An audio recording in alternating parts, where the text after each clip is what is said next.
Welcome back everyone. In this video I'm going to be showing replacement of the radiator on this 1997 Nissan Maxima.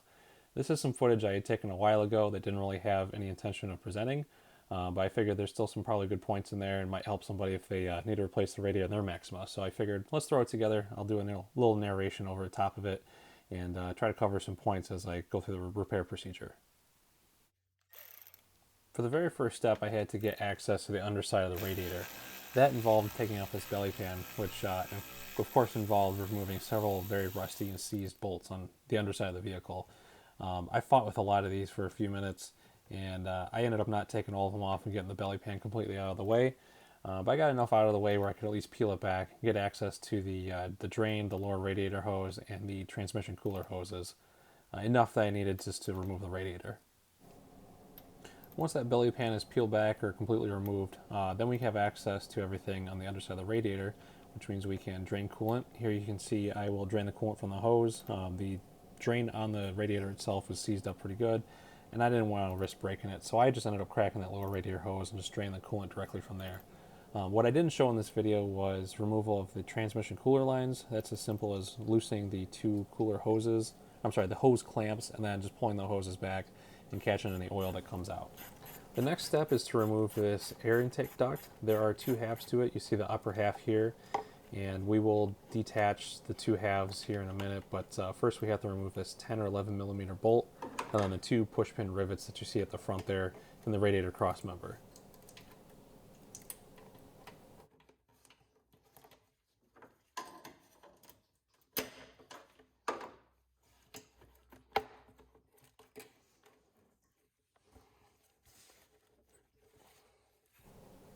When we get to the point of actually removing the duct, we do have to be careful because there's I believe, an intake temperature sensor that's mounted down in the bottom part of the duct. So we just have to make sure we're not getting too much pressure on that and break it while we're removing the duct itself.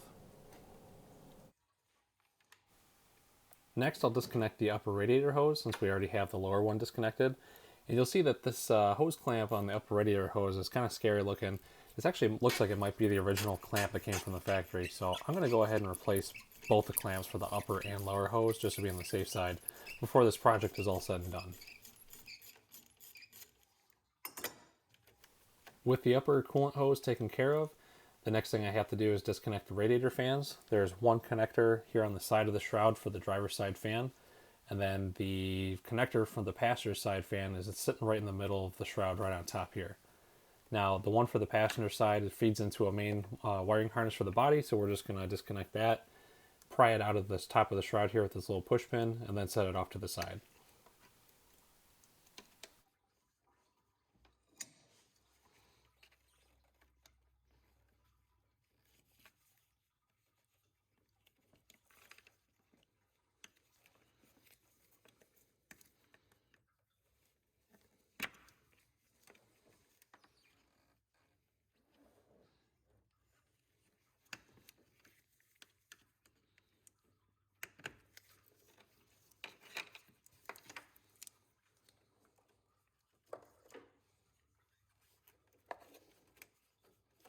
At this point, just about everything's disconnected. One of the last things we have to do is remove this hose for the radiator overflow tank.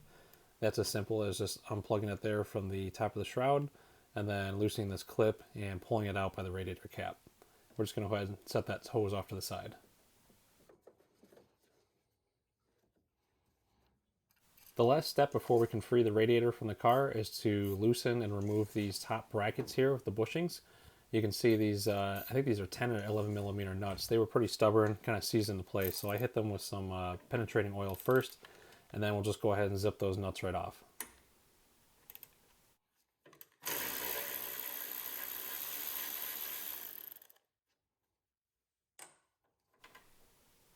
You'll see that the bushings inside of these brackets are kind of scary looking. They're a little oblong and kind of worn out and dry rotted, so that's going to cause a lot of excess movement in our new radiator.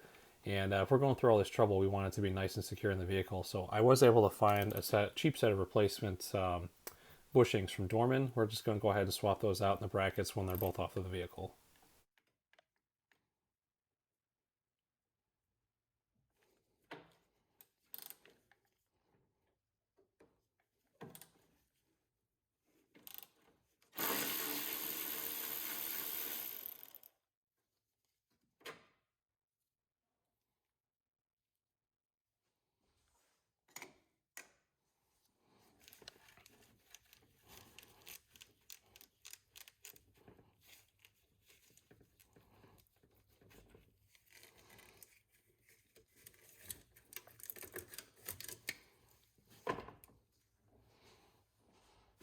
Now with everything disconnected, you can see the radiator is loose, so we'll just firmly grab it on either side and pull it straight up out of the vehicle.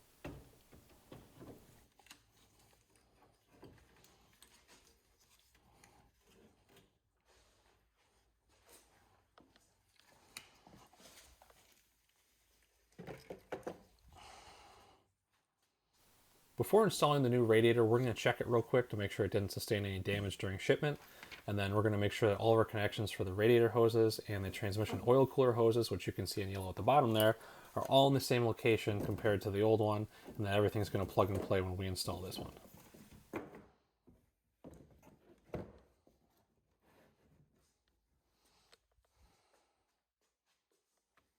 With the radiator out of the vehicle, now's the perfect time to swap over the cooling fan assembly. This is as easy as just removing the 2 bolts at the top there. I think that's another pair of 10 or 11 millimeters. And then there's 2 perches where the cooling fan assembly sits into the radiator housing at the bottom. So once those 2 bolts are out, we can just pull the assembly straight up and out of the radiator and transfer it to the new one.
Once the cooling fan assembly is secured to the new radiator, we can go ahead and grab it, and we're going to drop it straight into the vehicle.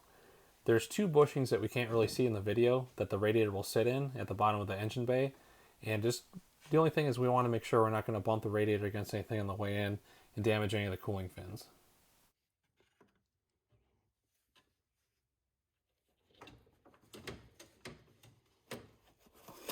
Like I mentioned earlier, I have a set of replacement bushings that go in these brackets that hold the radiator down. So before we reinstall them, we're going to go ahead and replace those bushings. It's just as simple as getting a little screwdriver in there, prying out the old ones, and then pressing in the new ones by hand.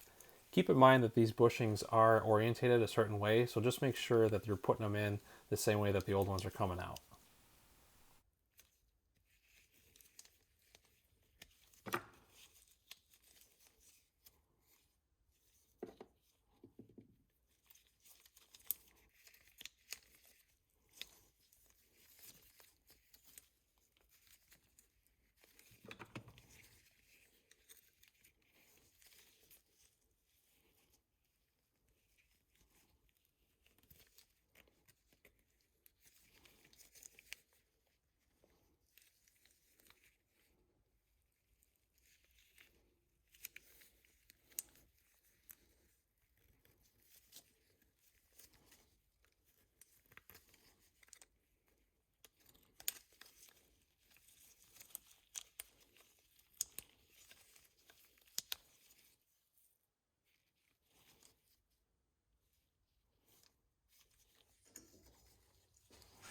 With these new brackets and bushings ready to go, we're going to go ahead and install them on the little peg on top of the radiator housing, and then install our bolt and zip it down to secure the radiator in place.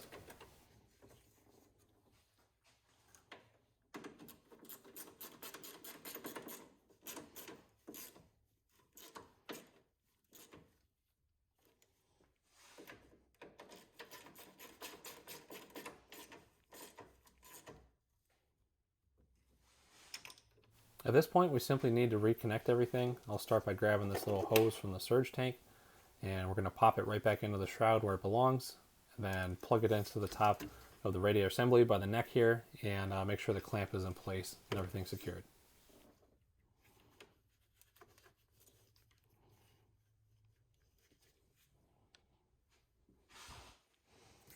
I mentioned before that these hose clamps for the radiator hoses were looking kind of old and scary, and they're giving me a considerable amount of difficulty pulling them apart. So now is the perfect time. I'm going to go ahead and replace them with some new hose clamps, both upper and lower hoses. You can feel free to do any other cooling hoses while we're at it. At this point, I'm just going to do the ones that come in contact with the radiator. So we're going to go ahead and snug the hose down and then tighten the radiator clamp.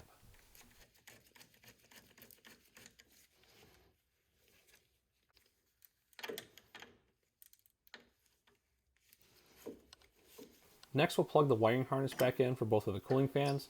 Remember that the fan for the passenger side pins into the top of the radiator shroud here in a couple places, and then we'll make sure it's all routed correctly and plugged in.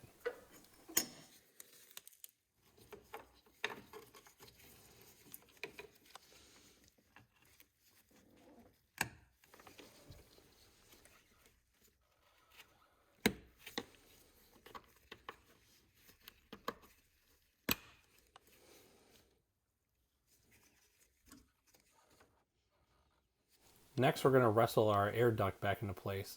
And here's that temperature sensor that I mentioned earlier. So we're going to be real careful not to snag it on anything when we put it back in and risk damaging the sensor or the pipe itself.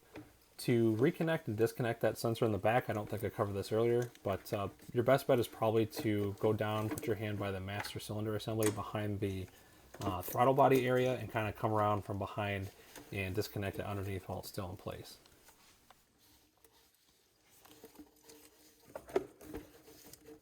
This pipe did put up quite a fight going in and coming out of the vehicle, so if you're struggling with this, don't feel bad. I had the same issue. Basically, you just have to kind of work it around and kind of twist the pipe around until you find a groove where it will kind of just slide into place.